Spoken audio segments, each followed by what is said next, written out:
With the 15th pick and with the 26th pick in the 2019 NFL Draft, the Washington Redskins select Dwayne Haskins, Montez Sweat. Welcome, all my fellow Redskin brethren and sistren. I am your man and resident Redskins fan, Lou. Thank you for joining me here on the Redskins Report Positional Outlook as we take a look at each individual position for the Washington Redskins in the 2019 upcoming season.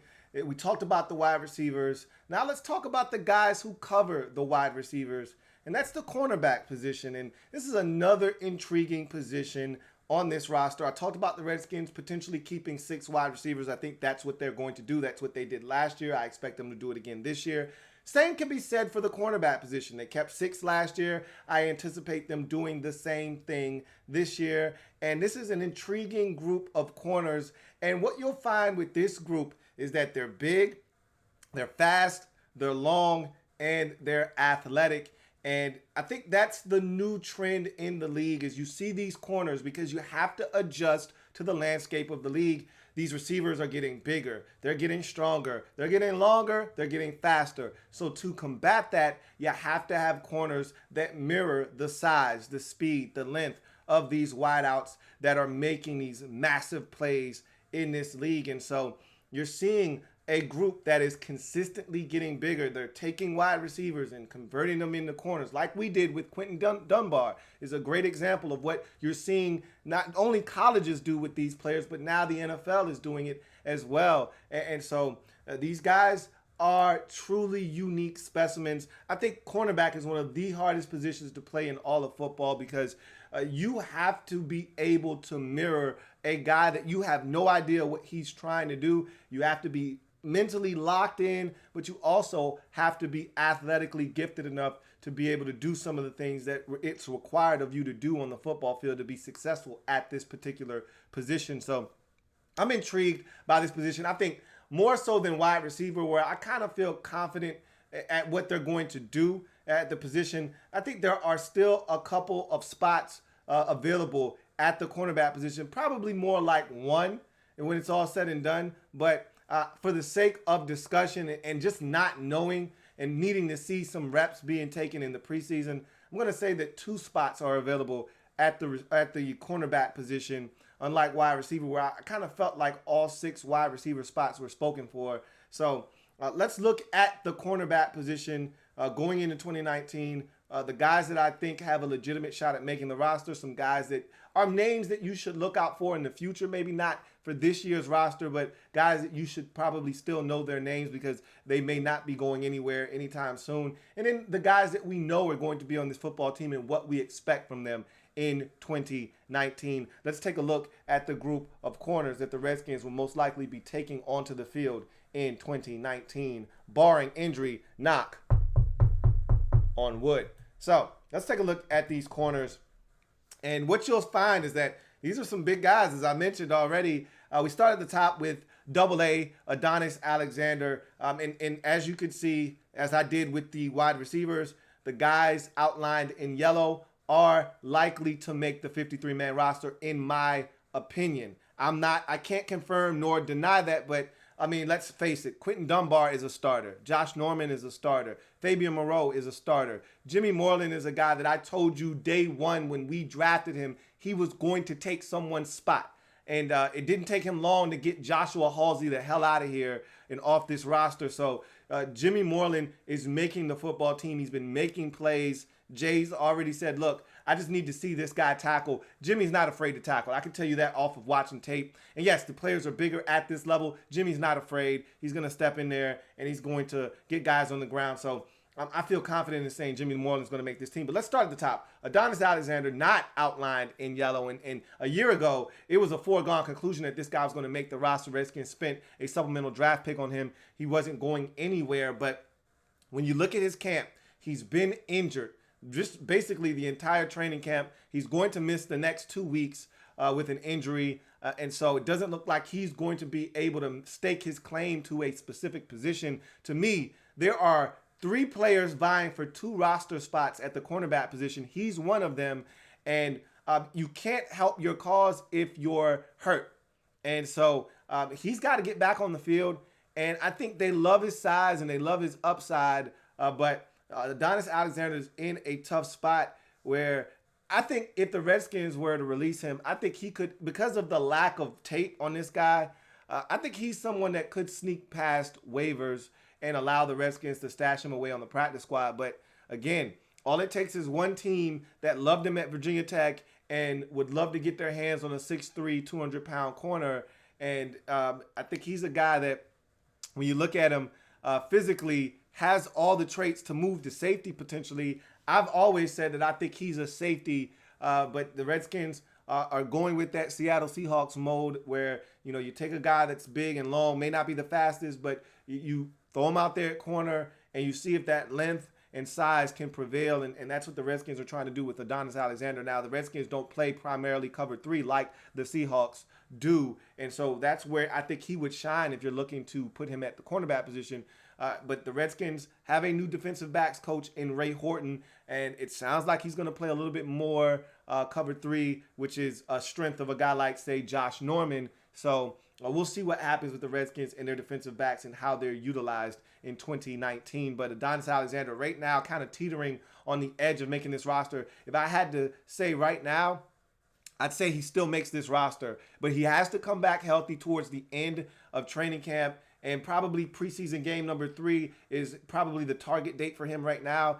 If he can come back healthy, play solid football down the stretch of the preseason, I think he will still lock up a roster spot. I think they feel like he's an investment that they still would like to get some returns on, and so I don't think they're going to allow him to hit the streets, but we will see.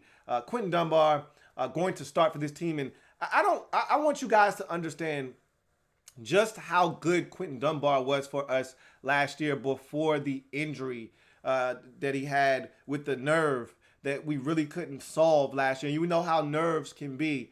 You pinch a nerve, it goes numb. You really don't have the strength or the feeling that you should have, and you don't know when it's coming back. We've seen these injuries occur with the Redskins in the past.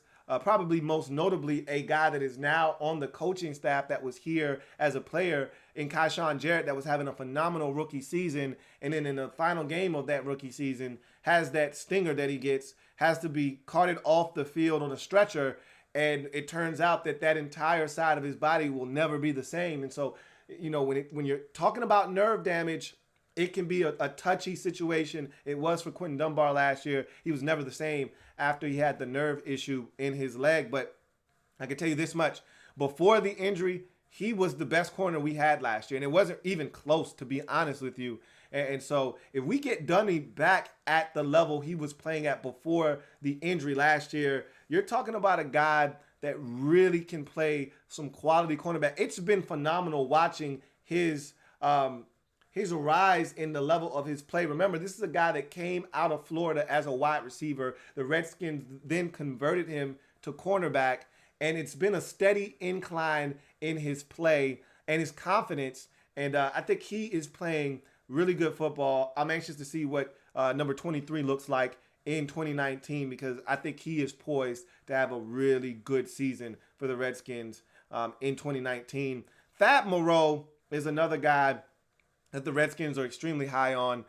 This is the season that he needs to start showing that the light bulb has come on for him. I'm looking for a Kendall Fuller type of leap. Remember the leap we saw from Kendall Fuller from years 1 to year 2? And remember that leap we saw in that second year in the slot where he became one of the best slot defenders in all of football? I'm looking for that same kind of leap, that quantum leap. Because remember, that first year for Fab was a little marred by the injury that he had coming out of the combine where he messed up his pec.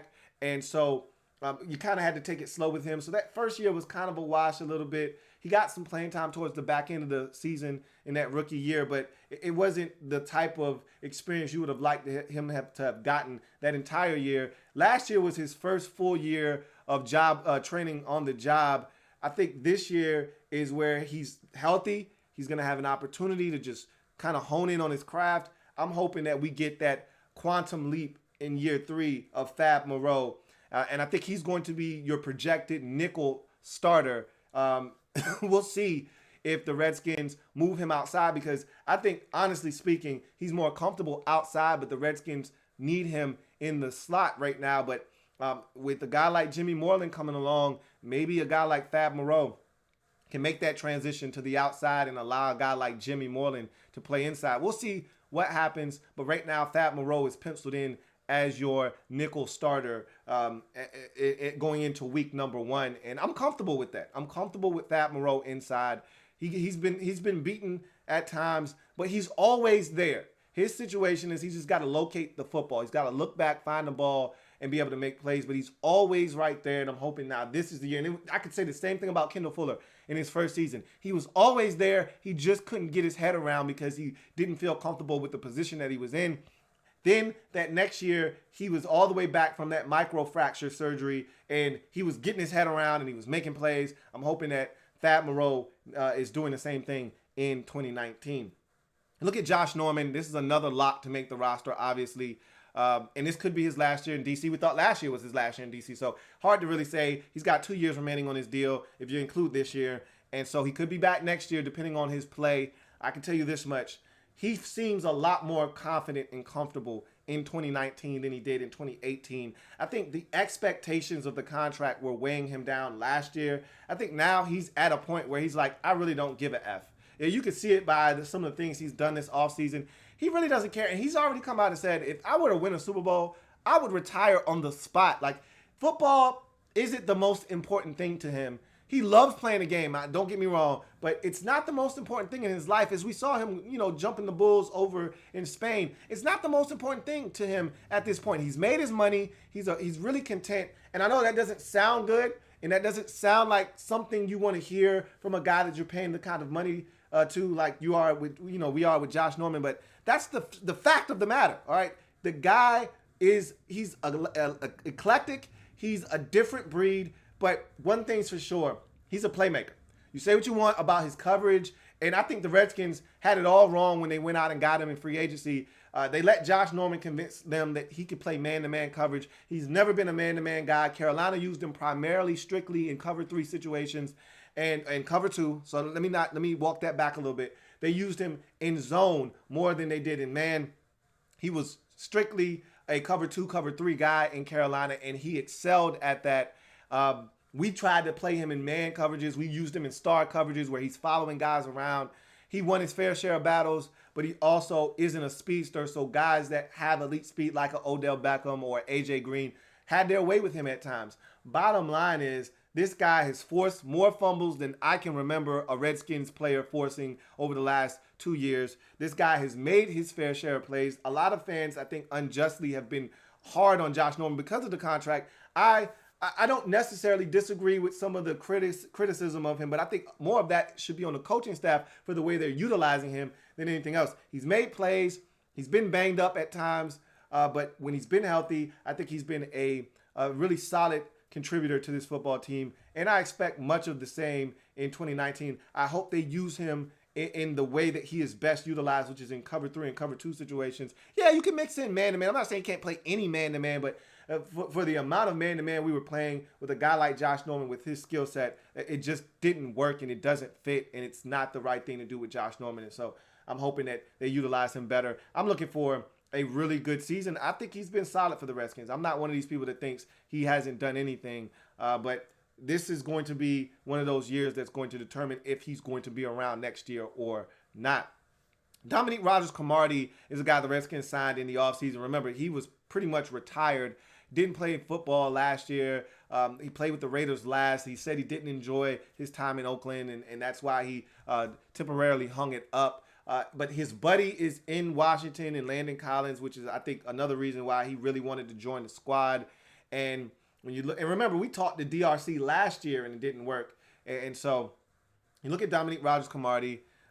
This is a guy with some size again. He kind of falls in line with, Quinton Dunbar, Adonis Alexander, and some of these longer corners that we have on the football team. I have him outlined in white right now, meaning that he's one of those 3 players vying for 2 spots. If you put a gun to my head and you force me to give you an answer as to whether he makes this roster or not, I'll tell you, yeah, he's probably going to make the roster. They love his versatility. They think he can play inside in the slot and we know he can play outside. And I think they could either also play him at safety if they needed to. I wouldn't advise that, but if that's something they wanted to explore, I think he's a smart enough football player to be able to do that as well. They love his veteran leadership. He's been a guy that's been mentoring a lot of the young players. I talked about that with the receivers and him helping out a guy like the rookie out of NC State, Kelvin Harmon, with his release off of press coverage. And so he's been doing a lot of good things with the young guys. I think he's a calming influence in the locker room right now. And so Dominique Rodgers-Cromartie is a guy that right now isn't necessarily a stone cold lock to make this roster, but I feel really confident that he's going to be one of the 6 corners when it's all said and done.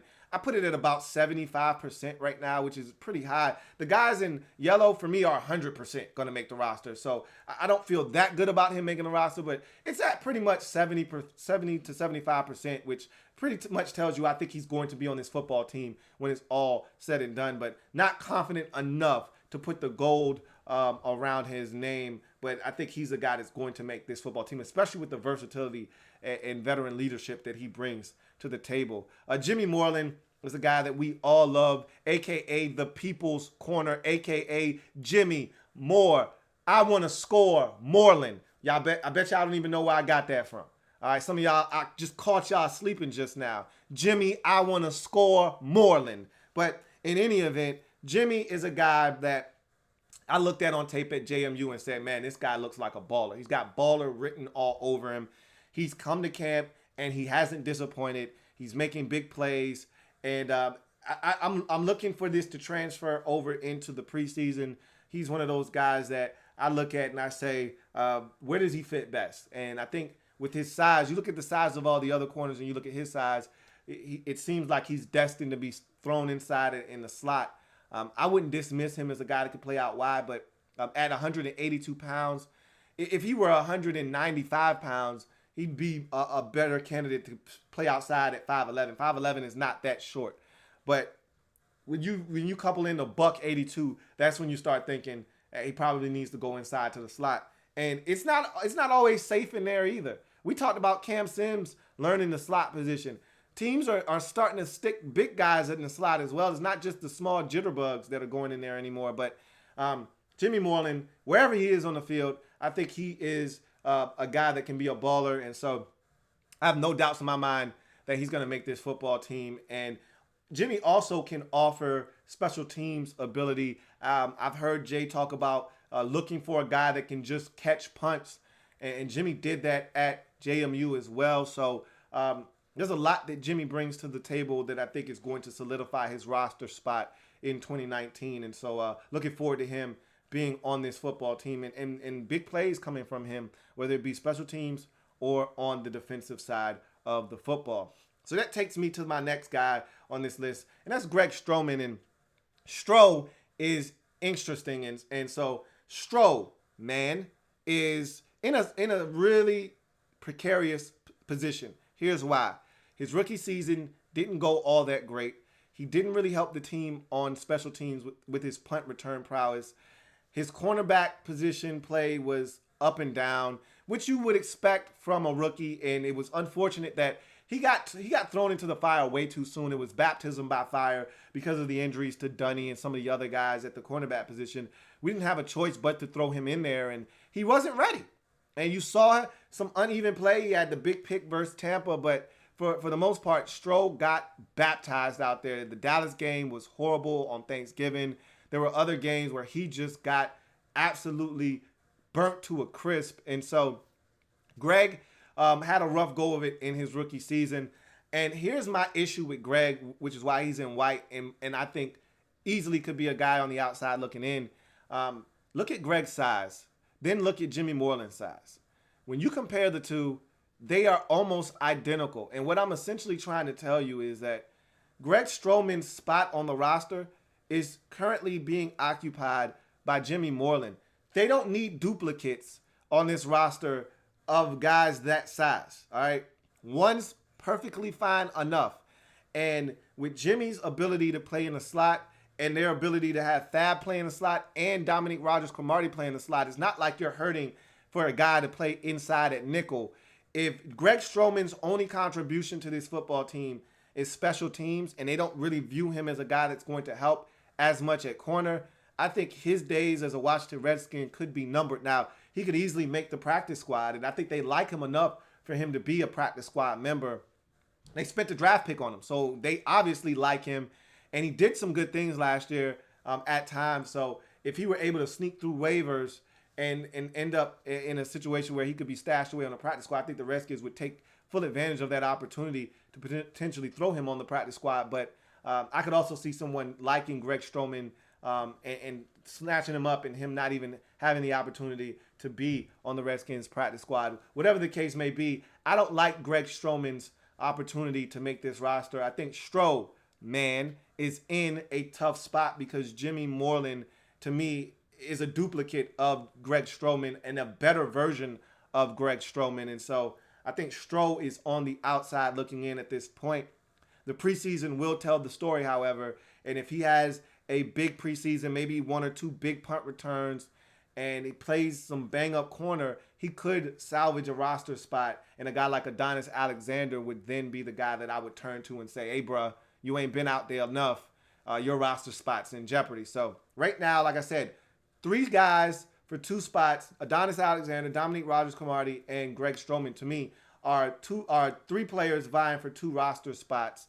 And I think Dominique Rodgers-Cromartie is going to lock one of those down. So really, you're talking about 2 guys fighting for 1 spot. Adonis Alexander, hey, the best ability is availability. He's not available right now. So if Stroh's going to make up and close the distance, this is the opportunity to do it over the next 2 weeks while Adonis Alexander is out. They don't have the same body type. They don't play the same exact position. But if he makes plays, that's going to resonate with this coaching staff when they start talking about making potential cuts. So you get to the last guy on this list. I don't think he has a shot at making this roster right now, but it's just a name that I want you to file away and store in your memory bank for potential future references. This is a guy that the Redskins liked coming out of North Dakota State. They talked about him during the offseason. They love his size. They love his ability, and that's Deon Harris. This is a guy that's 6'3", right around 200 pounds at $197. This is a guy that has some ability, and they like him a lot. And this is what I comp him to right now. I comp him to Cam Sims last year, a guy that was undrafted with some size, some height, weight, speed type of ability that they liked a lot. Cam Sims ended up making the 53-man roster, but got hurt. And he got hurt with an injury. It was an ankle injury. It's not like he broke his ankle. It was like an ankle sprain.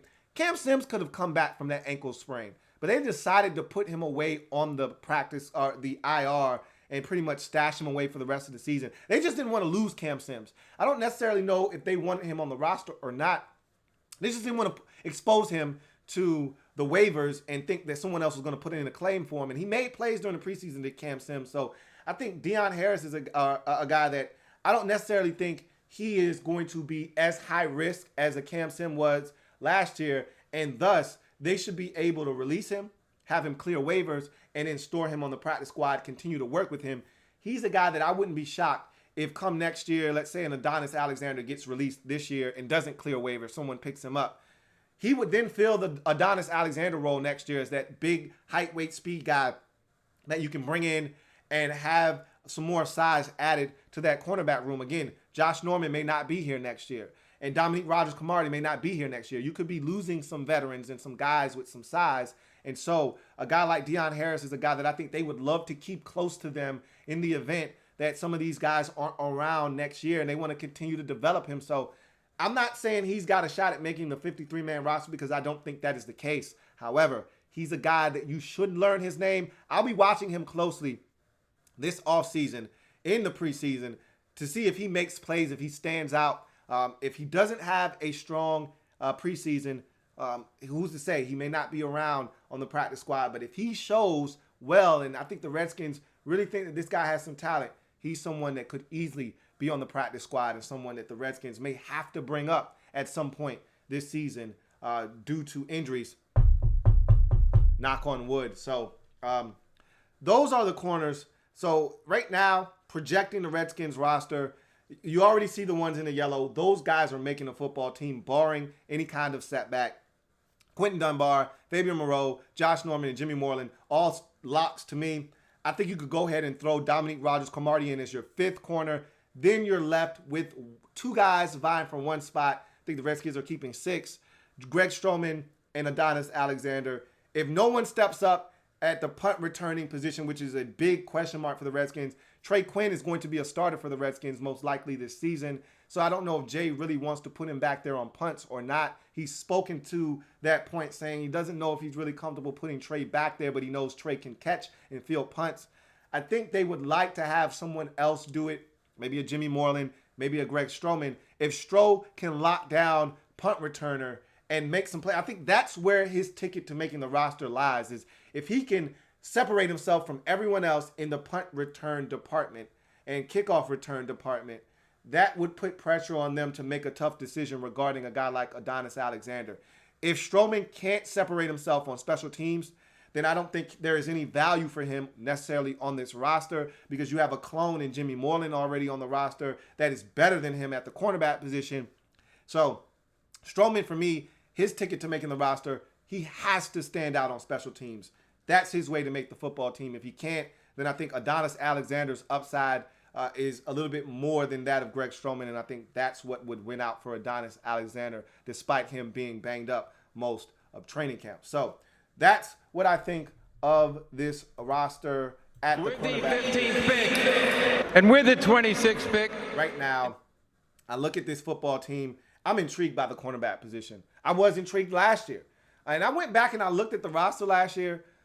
The roster wasn't very good last year, depth-wise. A lot of the guys are back in terms of starters, but depth-wise, man, we were really bad last year. I think the depth on this team this year is so much better than the depth on this team last year. We were really lacking last year at several positions in terms of depth. And so the depth on this team is much stronger this year. It's untested and unproven, but you feel better about the upside of the depth than you do in past years. I mean, a guy like, remember, a guy like Nick Vigil was on this roster as depth last year. Not to shit on Nick Vigil, but it's Nick Vigil. Like, I feel so much better about where we are on this football team at multiple positions, and corner is one of those positions that I feel so much better at than I did a year ago this time. Jimmy Moreland, I feel so much better about him than I did a Stroman or a Danny Johnson last year. I feel so much better about a guy like a Dominique Rodgers-Cromartie than I did, some of the other guys, like an Adonis Alexander, for instance, last year, who we had to rely on because we just didn't have the depth. I'd much rather have DRC in there than Adonis Alexander at this point. So I feel more confident about year 3 Fabien Moreau than I did year 2 Fab. So I like this roster at the cornerback position. I'm anxious to see them get out on the field and play, and I think we actually have some really good depth at the position this year. So that's the cornerback position. Remember, I am a Redskins fan, etched in burgundy and gold. My Redskins spirit will never die. Redskins spirit will never fold. Until we meet again, hail to our beloved Washington Redskins. Got an announcement coming for you guys here in the coming days, so stay tuned for that. Until then, though, I'll see you guys next time. Have a good one. Louie T Network.